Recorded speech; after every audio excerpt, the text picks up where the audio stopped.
सुन, अब यहाँ आया ना तू, तो तुझे काट काट के ना कुत्ते को खिला देंगे।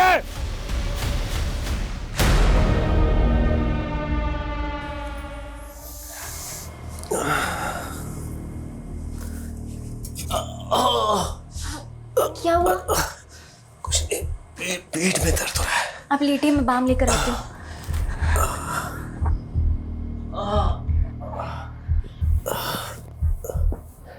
कितनी बार कहा है कि भारी सामान मत उठाया कीजिए। वर्कर लोग काहे के लिए रखे हैं? ज्यादा प्रॉब्लम हो गई और 10 दिन घर पे बैठना पड़ गया ना, तब पता चलेगा आपको। समझाइए अपने पापा को, क्योंकि इनसे ज्यादा समझदार तो आप हैं। थोड़ा आराम मिला? हाँ, आराम तो तुम्हारे हाथ लगाते ही मिल जाता है। अच्छा, तो एक काम करते हैं, एक क्लिनिक खोल लेते हैं।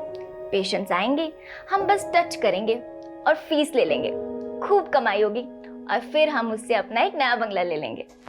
सुनो, जितना टच करना है ना हमको कर लो, ठीक है? किसी और को किया ना बहुत बुरा होगा।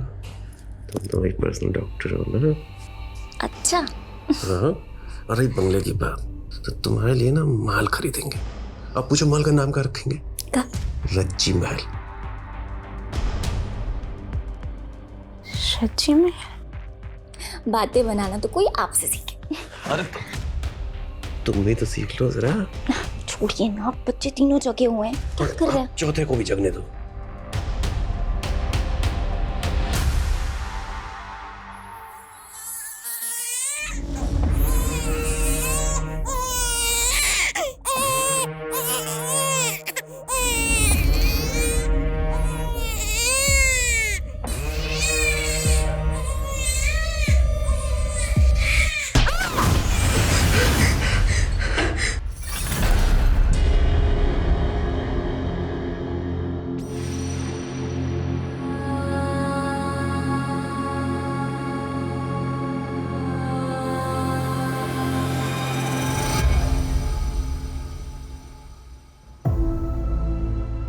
दीदी, दीदी, देखो हम आम लाए हैं। आपको खट्टे वाले आम पसंद है ना? कहाँ से लाए हो? चोर! चोर! रुक! क्या रे, मेरा मकान से आम चुराएगा? चल छोटू, चल। अरे सुनिए, क्या कर रहे हो आप? पगला रहे हो क्या? अरे पगला तो इसके बच्चे हैं। हाँ?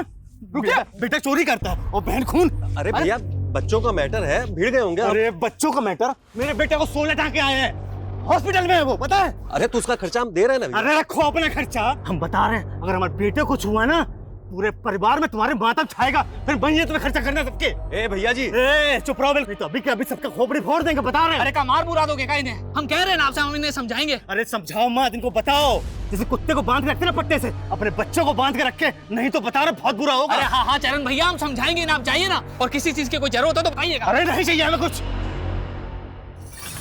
कहाँ है दोनों? आई एम सॉरी दीदी। तुम तो ए तनु बेटा, क्या हो गया? एक समय ऐसा था कि तुमको गुस्सा ही नहीं आता था, बात बात में भड़क जाती है। क्या बात हो गया ऐसा? ताऊ जी, वो हमने ही आम चुराया था और कृष भैया हमको मारने लगे। फिर दीदी को गुस्सा आया और बेटा, और तुमने उसका सिर फोड़ दिया? बेटा क्या किया तुमने ये? हैं? तो क्या करते हम ताऊ जी? चुपचाप छोटू को मार खाने देते? अरे आम चुराता तो वापस छीन लेता। और ये जब देखो तो हमसे और चिपके क्या कर रहता रही है। हो? ताऊ जी, हमारा दिमाग ऐसे ही खराब था। किस और बात ऊपर से किस बात पे दिमाग खराब हो गया तुम्हारा? कोई तुमको तंग किया? कोई बात हुआ? ताऊ जी वो अनु, छोटू, अरे जिंदगी बर्बाद करके रख दिया। ए प्रभात, ए सुन सुन सुन सुनो सुनो सुनो सुनो सुनो तुम। अरे नहीं। ए बच्चा लोग पे गुस्सा मत करना। गुस्सा हमको आ रहा है भैया, लेकिन इन दोनों पे नहीं, आप पे आ रहा है। कहीं करनी तो इनका है, लेकिन करवाने वाले कौन है? आप और भाभी। क्या आप बोल रहे हो? पगला गए हो? बकवास करे जा रहे हो? ना हम पगला गए हैं, ना हम बकवास कर रहे हैं। समझ में आ रही बात? हम बोल रहे हैं सच। आप दोनों ने मिलकर हमारा जीना दुश्वार कर दिया है। अरे छोटे भाई हैं हम आपके, दुश्मन नहीं है। चले जाएंगे, ज्यादा समय नहीं है। चलो रखो इसको, चलो तुम दोनों, ए, चलो। देखो प्रभात, अरे नहीं सुनना, चलो। ये कोई तरीका है?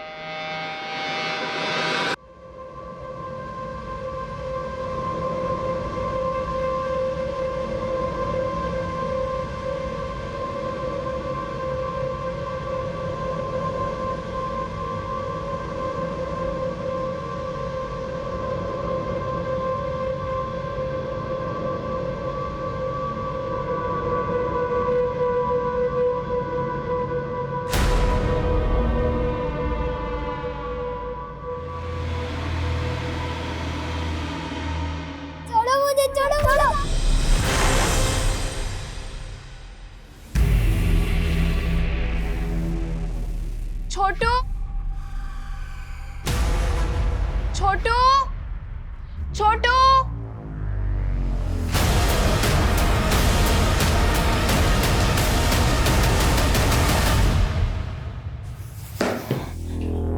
इस पे गुस्सा करने से कुछ नहीं होगा।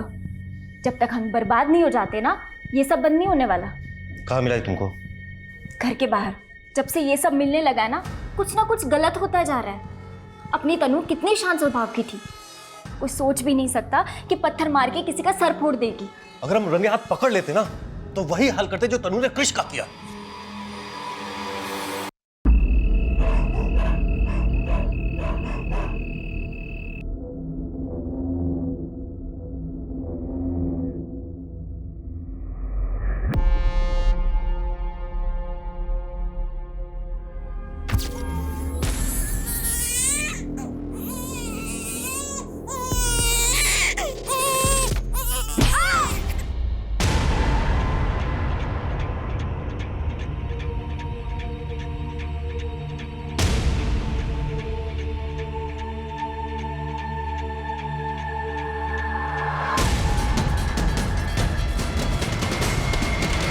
माय गॉड सर, ये पूरे क्राइम सीन को सील कर दो। फॉरेंसिक टीम को बुलाओ, मुझे पूरी की पूरी डिटेल चाहिए। आपके रिश्तेदार थी वो? हाँ सर, हमारे छोटे भाई की पत्नी से। लगता है उनको किसी ने नींद में ही मार दिया है, और उस बच्चे को भी। लेकिन अभी कल ही तो प्रभात भैया घर आए थे। आप? हाँ, हमारी पत्नी है सर। सर हमको अपने भाई प्रभात का और 2 छोटा बच्चे का चिंता हो रहा है सर। वो पता नहीं कहाँ गए। आप कुछ कह रही थी कि प्रभात कल रात को घर आया था? हाँ हाँ सर। क्यों? सर वो लोग यहाँ से शिफ्ट होकर जमशेदपुर जाने वाले थे, बस आखिरी बार इसलिए मिलने आया था सर वो। शर्म आनी चाहिए आपको भैया, कितनी नीच सोच है आपकी। हम आपका करनी पकड़ लिए तो हम नीच हो गए। ए प्रभात, अपना भाभी से इज्जत से बात करो, समझे? इज्जत पाने के लिए ना इज्जत पाने लायक काम भी करना पड़ता है। गिनना आती है आप लोगों से। खैर जा रहे हैं शहर छोड़ के, कल जो करते मेरे करिए। तो उसके बाद आप लोगों की कोई बात नहीं हुई? नहीं सर। लेकिन सर प्रभात भैया और दोनों बच्चे हैं कहाँ? आप फिक्र मत करिए, उन्हें ढूंढ रहे हैं। इनके स्टेटमेंट्स ले लो।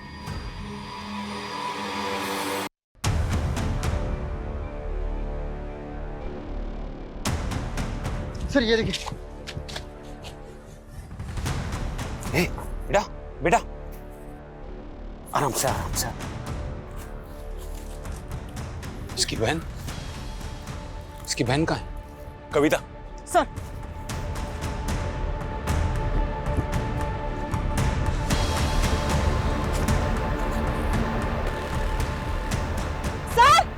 यहाँ देखिए। इसको संभालो।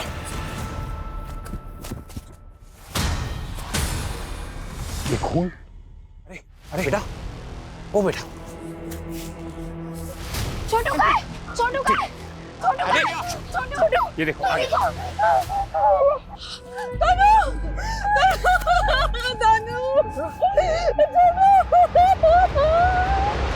लगता है सर इसी पत्थर से मारा गया। इसको फॉरेंसिक के हवाले कर दो, शायद कुछ मिल जाए। Right sir. अनिल, कुछ और मिला? नहीं सर, घर में कहीं भी हाथापाई के कोई निशान नहीं है। बैग की और लगेज भी वहीं का वहीं है। ऐसा लगता नहीं कि कुछ भी चोरी हुआ है। इसका मतलब है जिसने भी मारा है वो मारने के इरादे से ही आया था। मकसद चोरी नहीं बल्कि इनका मर्डर ही था। Right sir. मनीष, उस लड़की ने जरूर कुछ न कुछ देखा है। उसके चेहरे पर, उसके कपड़ों पर खून के छींटे। सवाल ये उठता है कि वो घर के बाहर पीछे वाले जंगल में कैसे पहुंचे, और उससे भी अहम सवाल ये है कि उनका बाप कहाँ है। सर कहीं ऐसा तो नहीं ये सब कुछ उनके बाप नहीं?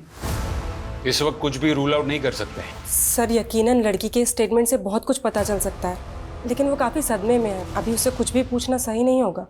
कविता, उन दोनों बच्चों को मेडिकल एग्जामिनेशन के लिए भेजो। Yes sir.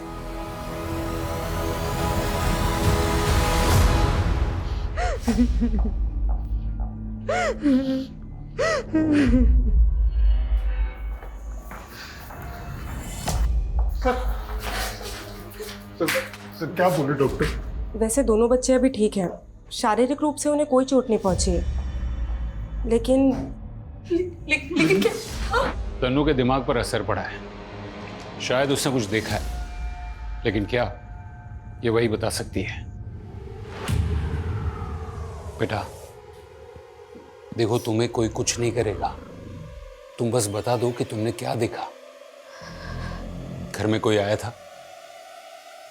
अच्छा, जब घर में कोई आया था तब पापा घर में थे?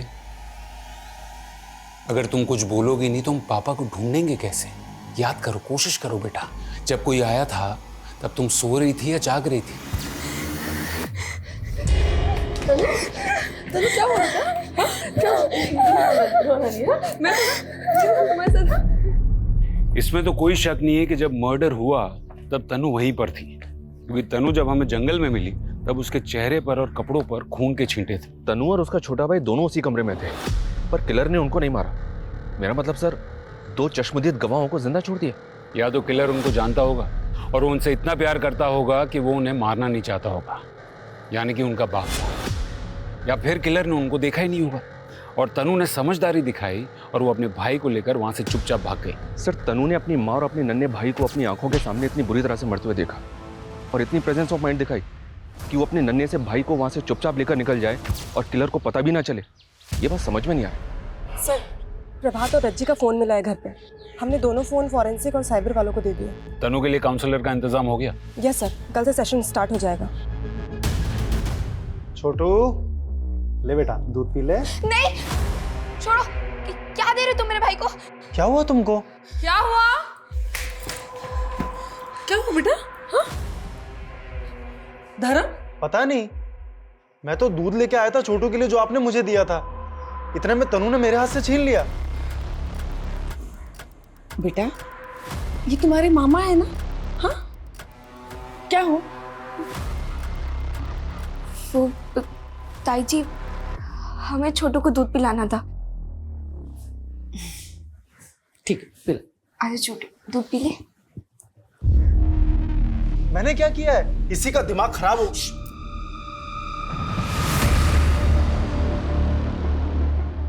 सर, वो लड़की पागल हो गई है, मैं नहीं। और आप ऐसा सोच भी कह सकते हैं? तुमने उनको धमकी नहीं दी थी? हम बता रहे हैं, अगर हमारे बेटे कुछ हुआ ना, पूरे परिवार में तुम्हारे मातम छाएगा। सर, हम गुस्से में थे उससे। सर, वो लड़की इतनी पागल हो गई थी कि मेरे बेटे का सर फोड़ दिया। सर, ऐसा लग रहा था कि वो जान ले लेगी उसकी।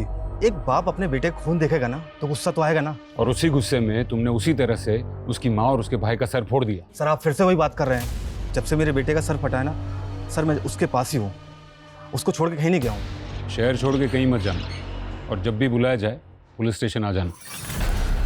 सर, प्रभात एक ग्रोसरी शॉप चलाता था मार्केट एरिया में। आमदनी ठीक ठाक थी। उसको आखिरी बार सुबोध के घर से निकलते देखा गया था। ये प्रभात और सुबोध के बीच में बनती थी? कुछ टाइम पहले तक दोनों फैमिली साथ में रहती, फिर रज्जी ने एक बच्चे को जन्म दिया। फैमिली बढ़ गई तो प्रभात अपनी पत्नी के साथ किसी अलग जगह पे शिफ्ट हो गया। तो पैसों का या पुश्तैनी जायदाद का कोई बंटवारा? नहीं सर, किसी पुश्तैनी जायदाद का कोई बंटवारा नहीं। सुबोध राजकीय विद्यालय में टीचिंग करता है और प्रभात के दोनों बच्चे उसी स्कूल में पढ़ते हैं। और दोनों की पत्नियां? रज्जी हाउसवाइफ थी सर। सबका कहना है कि वो अपने पति से बहुत प्यार करती थी। और सुबोध की पत्नी करुणा आयुर्वेदिक नुस्खे बेचती है और बनाती है, मोस्टली शौकिया तौर पर। दोनों के आपस में कोई अनबन नहीं थी। कुछ समझ में नहीं आ रहा है। सिर्फ चरण है जिसके पास ये मर्डर्स का मोटिव है, लेकिन उसका रिकॉर्ड भी एकदम क्लियर है, वो घर में ही था। जब तक ये प्रभात नहीं मिल जाता या फिर तनु कुछ बोलती नहीं, तब तक हम अंधेरे में रहेंगे। ये हो गई तुम्हारे लिए दवाई तैयार। लो लो, पियो पियो पियो पियो पियो पियो पियो, शाबाश। लो और पियो। ये इसे नहीं, तुझे पीना चाहिए। अरे अमन, तू कब आया? जब तू अपनी बेचारी का रोना रो रहा था। मैं कोई रोना नहीं रो रहा हूँ। मैं अपनी जिंदगी में बहुत खुश हूँ, अपनी खुशबू के साथ। देख रहा हूँ मैं कितना खुश है तू। शादी करके घर बसाना चाहता था, सुंदर सुशील पत्नी चाहिए थी तुझे, और ससुराल वालों ने पकड़ा दिया ये डैमेज पीस। ए, तमीज में रहो, समझे? मेरे तमीज में रहने से क्या तेरी किस्मत बदल जाएगी? मुझे देख, नो रिस्पॉन्सिबिलिटी, नो बंदिश। सुबह से लेकर शाम तक ऐश करता हूँ और रात को डबल ऐश करता हूँ। देख अमन, जब तक तुझे बर्दाश्त कर रहा हूँ, किसी दिन मेरा दिमाग घूम गया ना। तुम में से अमन कौन है? जी मैं हूँ। क्या हुआ? तुमसे कुछ बात करनी है। मैम, एक भी महीना ऐसा नहीं था कभी मेरी तनख्वाह देरी हुई हो। अच्छे इंसान थे। मतलब? मतलब हैं, अच्छे इंसान हैं। उनकी किसी से कोई दुश्मनी थी? सवाल ही पैदा नहीं होता मैडम। उसकी वाइफ को कितने अच्छे से जानते हो तुम? मैं मिला हूँ, 3-4 बार उनसे मिला हूँ। प्रभात भाई अपनी बीवी से बहुत प्यार करते थे। मेरे घर पे देना है। तुम्हारी भाभी का जन्मदिन है ना, उसके लिए साड़ी है। उसको तोहफा देने के बाद उसके चेहरे पे जो खुशी होती है ना, उसको देखने का मजा ही कुछ और है अमन बाबू। ठीक है, जरूरत पड़ेगी तो थाने बुलाएंगे। ठीक है।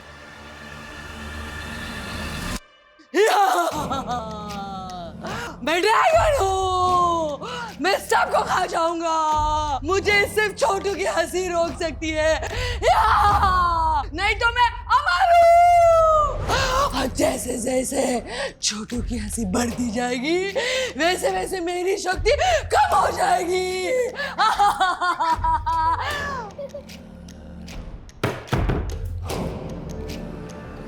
ताई जी, ताई जी।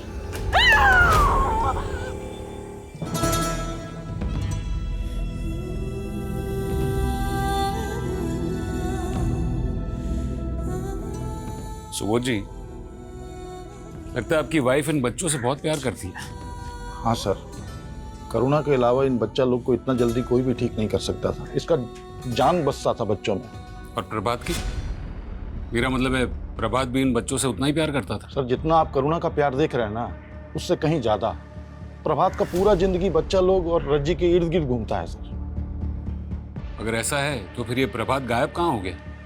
हम जान रहे हैं सर आप क्या बोलना चाहते हैं, लेकिन हम पूरा विश्वास के साथ कह रहे हैं कि जो कुछ हुआ है ना, इसमें प्रभात का कोई हाथ हो ही नहीं सकता है। सर, या तो प्रभात खुद ही कोई मुसीबत में फंस गया है, या वो रज्जी के पास। सर, रज्जी के फोन से कुछ मीडिया डिलीट किया गया था, उसे रिट्रीव किया जा रहा है। रज्जी और प्रभात के कॉल रिकॉर्ड्स भी आ गए हैं। इनको ना तो किसी अननोन नंबर से कॉल आया था, ना ही इन्होंने किसी को कॉल किया है। इनफैक्ट सिर्फ 2 कॉल्स प्रभात को दुकान से आए थे, बाकी सारी कॉल्स उनके आपस में ही है। सर पोस्टमार्टम रिपोर्ट आ गई है। तनु के कपड़े पे जो खून के छींटे थे, उसका भी फॉरेंसिक एनालिसिस आ गया। सर, वो रज्जी के खून के छींटे थे। इसका मतलब है जब मर्डर हुआ तब तनु 100% वहीं थी। और सर, पोस्टमार्टम रिपोर्ट में वही आया जैसा हमने सोचा था। सर, क्राइम सीन पे जो पत्थर मिला था, सर मर्डर उसी पत्थर से किया गया है। लेकिन सर, कोई फिंगरप्रिंट या फिर DNA रिट्रीव नहीं हो पाया।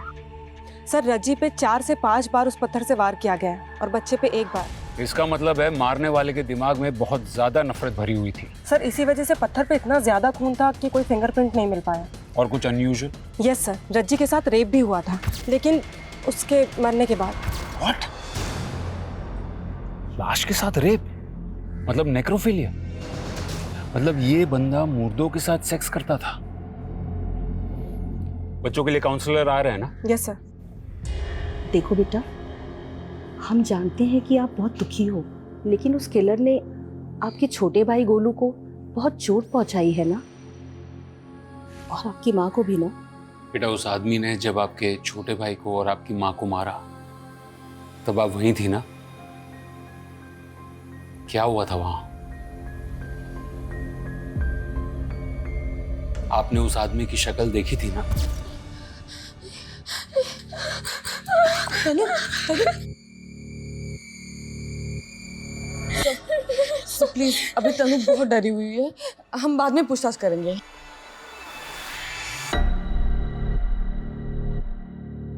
सर, मैं समझती हूँ आपके लिए जानकारी बहुत जरूरी है। मैडम, सिर्फ जानकारी जरूरी नहीं, जानकारी का जल्द मिलना भी जरूरी। कहीं ऐसा ना हो जाए कि जब तक हमें किलर का पता चले तब तक वो अंडरग्राउंड हो गया। आई अंडरस्टैंड सर, पर तनु अब तक सारी बातें बताने के लिए पूरी तरह से तैयार नहीं है।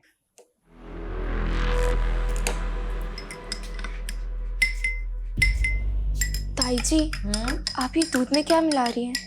बेटा, ये जड़ी बूटी है ताकि तुम दोनों को अच्छे से नींद आए और खासकर तुम्हें बुरे सपने ना आए।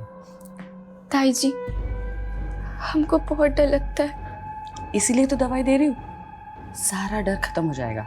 अब चलो चलो बेटो, यहाँ पे चलो। गुड गर्ल, ये लो, और पूरा खत्म करना है, ठीक है ना? पियो पियो पियो। Good boy.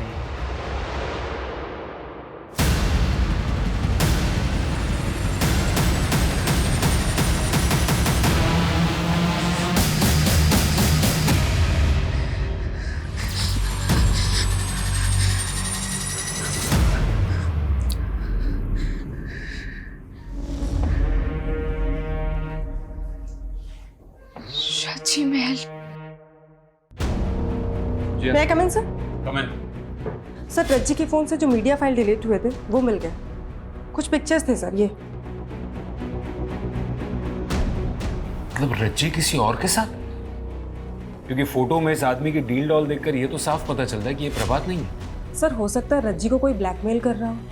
मुमकिन है सर प्रभात ने ये फोटो देख लियो और गुस्से में आकर उसने रज्जी का खून कर दिया और उसके बाद उसकी लाश के साथ बलात्कार। गुस्से की वजह अगर बेवफाई है तो इंसान हैवान बन जाता है, वो कुछ भी कर सकता है। लेकिन उसने अपने बच्चे को क्यों मारा होगा? हो सकता है सर प्रभात को ये शक हो गया हो कि ये बच्चा उसका नहीं है, इसी आदमी का है, और शायद इसी वजह से। और सर उसके भैया भाभी बच्चों से जितना प्यार करते हैं उसे यकीन होगा कि वो उन्हें संभाल लेंगे। सर तनु ने अपने बाप को ही मर्डर करते हुए देखा होगा, शायद इसी वजह से वो ज्यादा सदमे में है और हमें कुछ बता नहीं पा रही है। लेकिन जब तक प्रभात नहीं मिल जाता तब तक सच्चाई बाहर नहीं आएगी। ये प्रभात के नाम का डबल अलर्ट जारी करो और साइबर टीम से कहो कि ये पता करे कि रज्जी को ये फोटोज किस नंबर से भेजे गए थे, और फॉरेंसिक डिपार्टमेंट से कहो कि उस बच्चे की डीएनए टेस्ट भी करवाए। सर हमको भी तो पता चले कि वो बच्चा प्रभात का था भी या नहीं। Okay sir.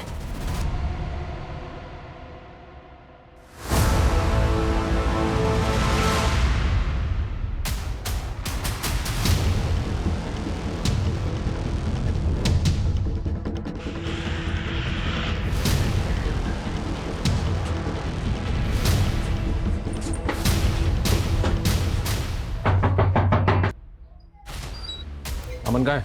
समीर कौन है? चल अरे अरे सर मैंने क्या किया सर? अभी थोड़ी देर में तो खुद बताएगा कि तूने क्या किया है। सर पर हुआ क्या? सर सर सर लेकिन तूने रज्जी को फोटो भेजे थे ना? सर मैंने नहीं भेजे, हो सकता है मेरे फोन से किसी और ने भेज दिया। तूने रज्जी को फोटो भेजे थे कि नहीं? सर मैंने भेजे थे। वो प्रभात भैया ने एक बार मुझे अपने घर भेजा था किसी काम के लिए। भाभी जी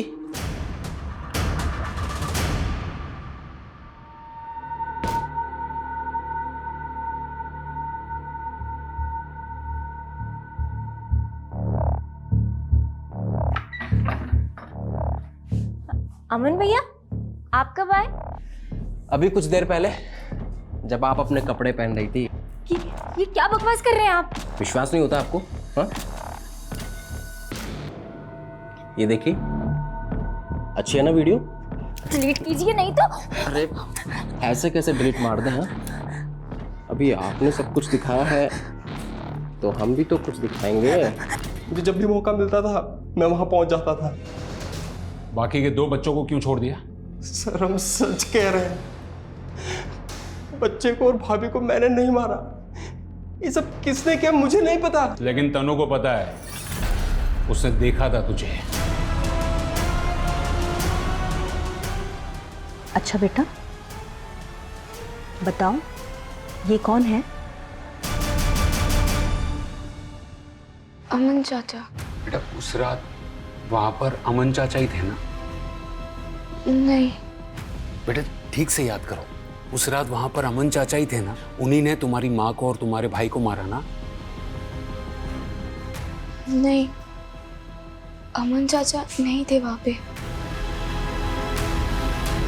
सर अमन का कहना है कि प्रभात को उसके और रज्जी के बारे में कुछ पता नहीं था। जाहिर है, क्योंकि अगर प्रभात को पता चला होता और उसी वजह से उसने रज्जी को मारा होता तो वो अमन को भी नहीं छोड़ता।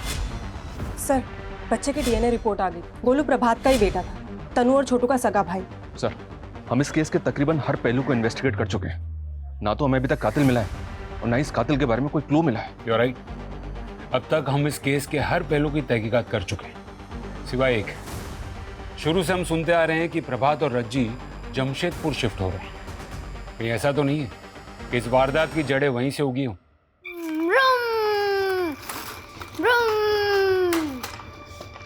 छोटू हमको आज से बात ही नहीं करनी। हमसे गुस्सा हो तुम?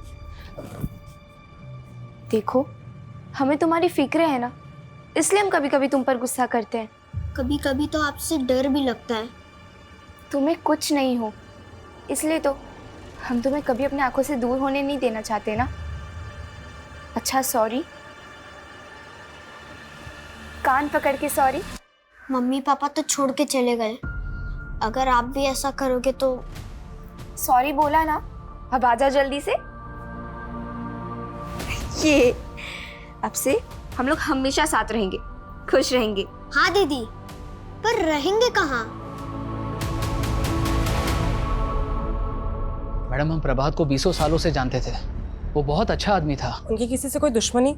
सवाल ही नहीं उठता मैडम। लेकिन वो कहते हैं ना, घर का भेद ही लंका ढाए।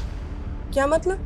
मतलब उनके भैया और भाभी उनके दुश्मन बने बैठे थे। लेकिन हमें तो पता है कि भैया भाभी दोनों बच्चों से बहुत प्यार करते थे।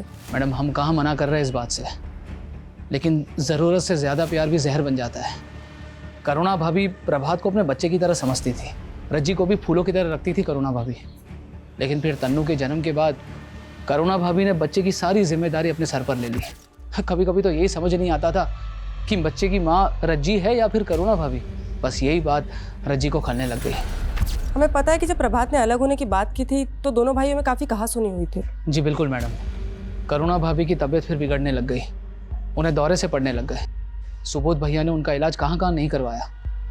लेकिन फिर दोनों भाइयों के बीच में एक समझौता हुआ कि करुणा भाभी कभी कभी बच्चों से मिलती रहेगी। थोड़ा समय लगा, लेकिन करुणा भाभी ने इस समझौते को स्वीकार लिया। सर जमशेदपुर से कोई खास खबर नहीं है। सिर्फ इतना पता चला है कि प्रभात ने वहाँ पे घर किराए पे लिया था जहाँ वो शिफ्ट होने वाला था। हाउस ओनर नेबर से भी बात की पर कुछ अनयूजुअल मिला नहीं। लेकिन एक बात तो साफ है कि यहाँ करुणा और सुबोध ये बिल्कुल भी नहीं चाहते थे कि प्रभात और उसका परिवार शहर छोड़ के जाएं। करुणा जी, सुना है वो अपनी ममता में इतनी बेकाबू हो गई थी कि प्रभात और उसका परिवार शहर छोड़कर न जाए, इसलिए आपने टोने टोटके का सहारा लेना शुरू कर दिया था।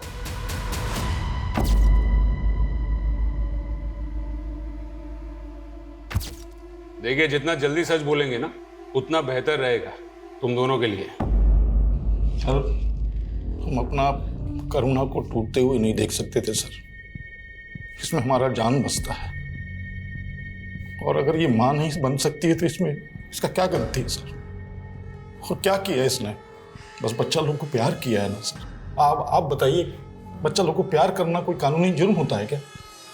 और सर, बात सिर्फ उनके यहाँ जाने की नहीं थी। तनु की मानसिक स्थिति ठीक नहीं रहती थी, उसे नजर लग गई थी और वो बहुत चिड़चिड़ करने लगी थी।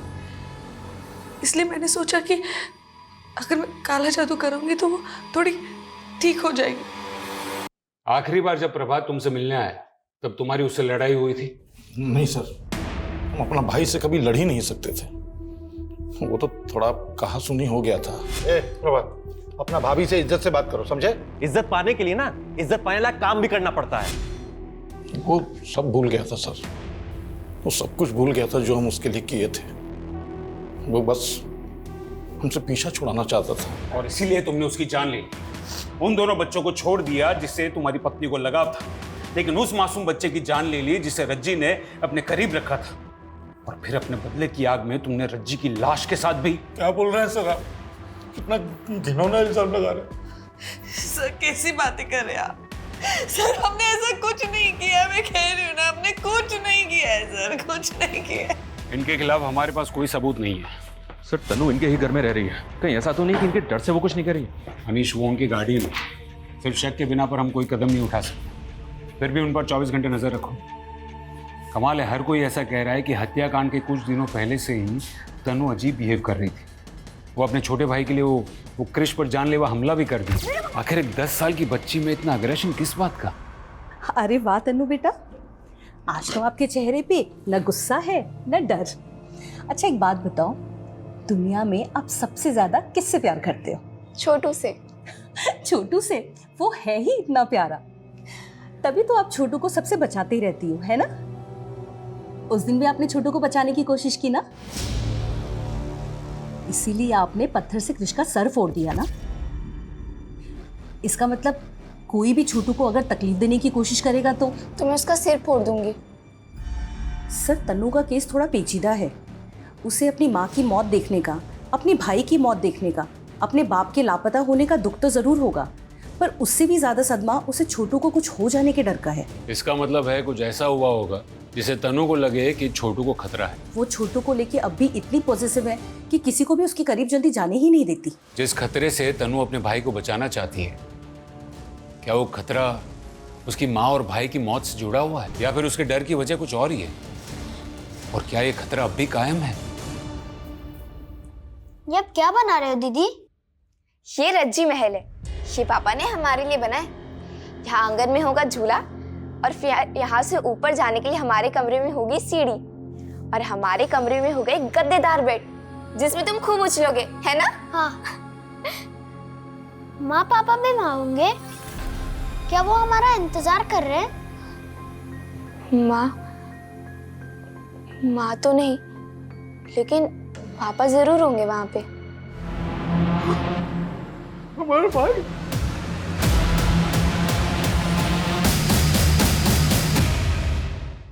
सब प्रभात की मौत हुई 12 दिन पहले और उसकी डेड बॉडी मिली है अभी 2 दिन पहले।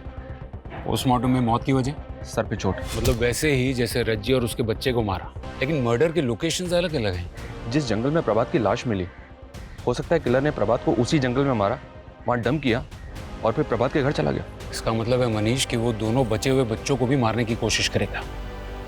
हमें तनु के बारे में और जानकारी निकालनी होगी। उसकी मानसिक स्थिति इस वारदात के पहले कैसी थी, उसका बिहेवियर, उसके दोस्त, सब कुछ। सर पूछताछ में पता चला है कि सुबोध ने स्कूल जाना शुरू कर दिया, जबकि हमें अभी प्रभात की डेड बॉडी मिली है। तनु की तो स्कूल में सबसे अच्छे स्टूडेंट्स में गिनती होती थी सर, और स्कूल के सारे स्टाफ को बड़ा दुख हुआ था ये सब जानकर। अच्छा, इस घटना से पहले तनु के साथ कोई हादसा हुआ था क्या? मेरा मतलब है कुछ ऐसा जिससे वो डर गई थी? नहीं सर, तनु के साथ तो ऐसा कुछ भी नहीं हुआ था। हाँ, लेकिन छोटू के दोस्त के साथ एक दुर्घटना जरूर हुई थी। क्या हुआ था? छोटू के दोस्त को सांप ने काट लिया था और बेचारे की डेथ हो गई थी। नाम क्या था उसका? रोहन। तनु, छोटू, सुनिए, आपने तनु और छोटू को देखा क्या? क्यों, क्या हुआ? पता नहीं कहाँ चले गए।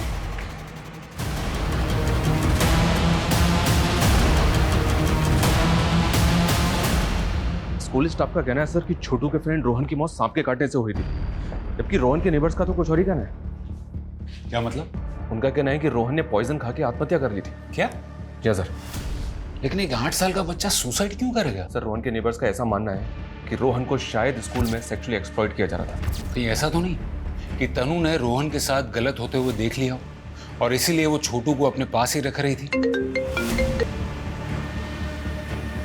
हाँ बोलिए। हेलो सर, हमारे बच्चे कहीं नहीं मिल रहे सर, हमने हर जगह ढूंढ लिए, कहीं नहीं मिल रहे सर, आप प्लीज हमारे बच्चों को ढूंढ लीजिए।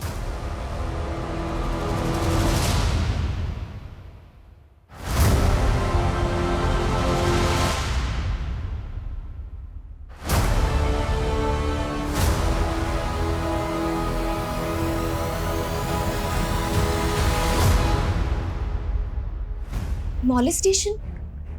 सर, मैं यकीन के साथ तो नहीं कह सकती, लेकिन एक आदमी को देखा गया है स्कूल में जो अक्सर बच्चों के काफी करीब रहता था।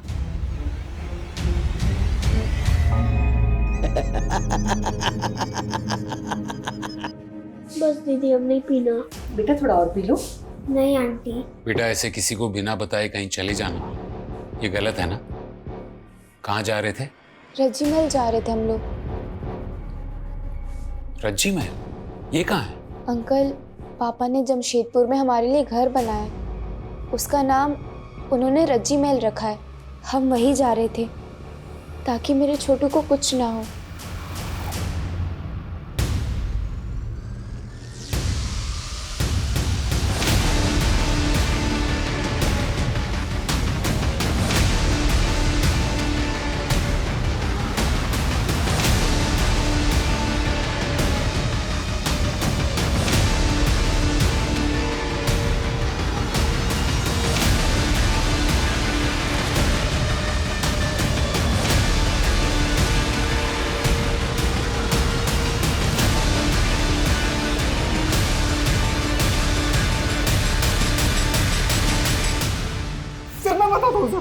मैं सब कुछ सच बताता हूँ, मारिए मत सर। चल बोल। सर, मैं स्कूल की कैंटीन में चीजें सप्लाई करता हूँ, बस मेरी एक ही गंदी आदत है सर, उसी में फंस जाता हूँ सर। सर, ऐसे ही एक दिन मुझे रोहन मिल गया। अचानक मैंने देखा कि तनु ने मुझे देख लिया था। और रोहन ने तो आत्महत्या कर ली, लेकिन तुझे डर था कि तनु कहीं तेरा राज न खोले, इसलिए सबसे पहले तूने प्रभात को मारा और फिर उसके घर गया उसके पूरे परिवार को मारने के लिए। सर, मैं मानता हूँ कि मैं गंदा आदमी हूँ, और सर मैं कातिल नहीं हूँ सर, मेरे यकीन मानिए सर। अच्छा बेटा बताओ, आपने उसका चेहरा देखा था? कौन था वो? बताओ बेटा, कौन था वो? क्या वो धर्म मामा थे या कोई और? मुझे इसी बात का डर था। तन्नू का दिमाग उस हादसे की याद को दबाने की कोशिश कर रहा है। हमको उसका चेहरा याद नहीं है, एकदम याद नहीं है। अगर वो कह रही है कि उसे कुछ याद नहीं, तो वो झूठ नहीं बोल रही, बल्कि उसका दिमाग उसके साथ खेल रहा है। उसका ब्रेन उसे ये सोचने पे मजबूर कर रहा है कि छोटू की जिंदगी की सलामती ही उसके लिए सबसे ज्यादा जरूरी है। हमें उसे थोड़ा और वक्त देना चाहिए। अमन, सुबोध और धर्म, ये हमारे 3 सस्पेक्ट्स हैं। अमन और धर्म सेक्सुअल ऑफेंडर्स की लिस्ट में आते हैं और वो हमारी हिरासत में। अमन और धर्म ने बाकी सारी चीजों को मान लिया है, लेकिन ट्रिपल मर्डर से साफ इनकार कर दिया है। फॉरेंसिक भी धर्म के फेवर में है। किसी ने भी उसे प्रभात के घर आते जाते देखा नहीं है, यहाँ तक कि उसकी फोन की लोकेशन भी वहां की नहीं है। ये रैंडम किलिंग भी नहीं हो सकती सर, क्योंकि प्रभात को उसके घर में नहीं मारा गया। इसका मतलब साफ है, प्रभात को मारने वाला उसको और उसकी फैमिली को अच्छी तरह से जानता था। बिल्कुल, उसने पहले प्रभात को मारा होगा और फिर वो उसके घर गया होगा। रात का वक्त था, इसलिए जाहिर है सब लोग सो रहे होंगे और इसलिए वो दीवार फांद कर, कुंडी तोड़कर घर में घुसा होगा। उसे कहीं विश्वास था कि तनु और छोटू कुछ नहीं बता पाएंगे, इसलिए रज्जी और छोटे बच्चे को मारने के बाद वो उन दोनों के पीछे भागा नहीं, ना ही उन्हें ढूंढने की कोशिश की, बल्कि मरी हुई रज्जी का रेप करने लगा। ये ट्रिपल मर्डर को अंजाम देने वाला घर में सिर्फ और सिर्फ अपने दिमाग के फितूर को शांत करने आया था। अपने नेटवर्क को और भी ज्यादा एक्टिवेट करो, खबरियों की मदद लो और ये जानने की कोशिश करो कि उनकी फैमिली में दूर दूर तक ऐसा कोई रिश्तेदार है जिसकी सेक्सुअल दरिंदगी की हिस्ट्री हो। Okay sir. Okay sir.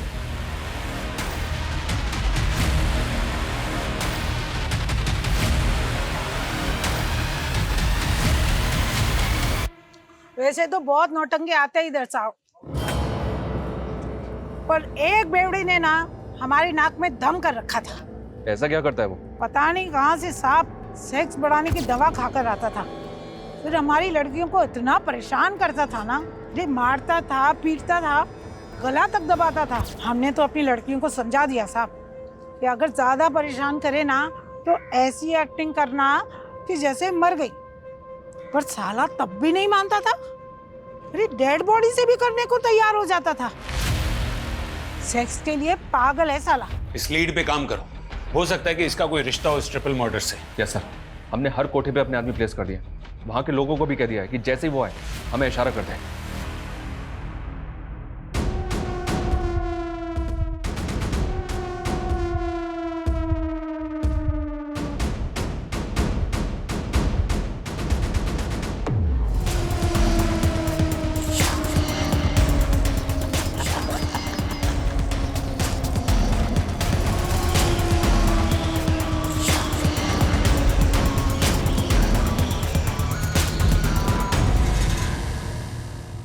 Sameer Sheikh, अमन का बड़ा भाई। नहीं सर। चल बोल।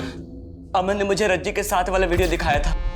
रज्जी बहुत सुंदर थी, मैं उसे हर हाल में पाना चाहता था, भले ही एक रात के लिए सही।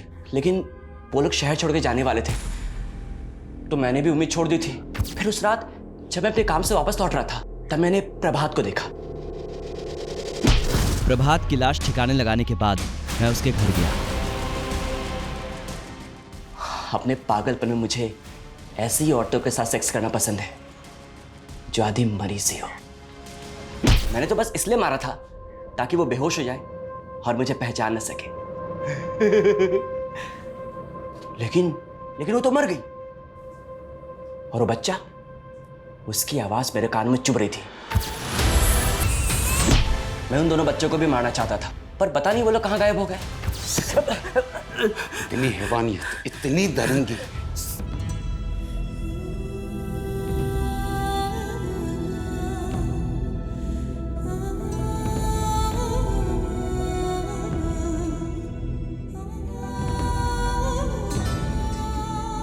एक छोटी सी नन्ही सी फैमिली इतनी यातनाओं से गुजर रही थी और किसी को पता नहीं था। एक तरफ अमन रज्जी को ब्लैकमेल करके सेक्सुअली एक्सप्लॉइट कर रहा था, तो दूसरी तरफ तन्नू ने जब पता किया कि उसके छोटे भाई के दोस्त के साथ दुर्व्यवहार हो रहा था तो वो अपने भाई को बचाने की कोशिश में लग गई। दोनों ने सेम गलती की, बात को छिपा कर रखी। अगर रज्जी ने आवाज उठाई होती या तन्नू ने भी आवाज उठाई होती ना, तो या तो यह हादसा होता ही नहीं या फिर कातिल बहुत पहले पकड़ा जा चुका होता। और रही बात समीर की, तो वो न सिर्फ अपनी सेक्स की ताकत बढ़ाने की दवाइयों का डबल डोज ले रहा था, बल्कि अपनी पत्नी को गलत दवाइयां देकर एक जिंदा लाश बनाकर रख रहा था ताकि वो अपने सेक्सुअल इरादों को उसके साथ जी सके। हर बीमारी का इलाज होता है अगर सही समय पर पहचान ली जाए तो। अगर हम अपने प्रॉब्लम्स को छिपाने के बजाय उसे शेयर करें, सही लोगों तक पहुंचने की कोशिश करें, तो बड़े से बड़ा हादसा होने से टल सकता है।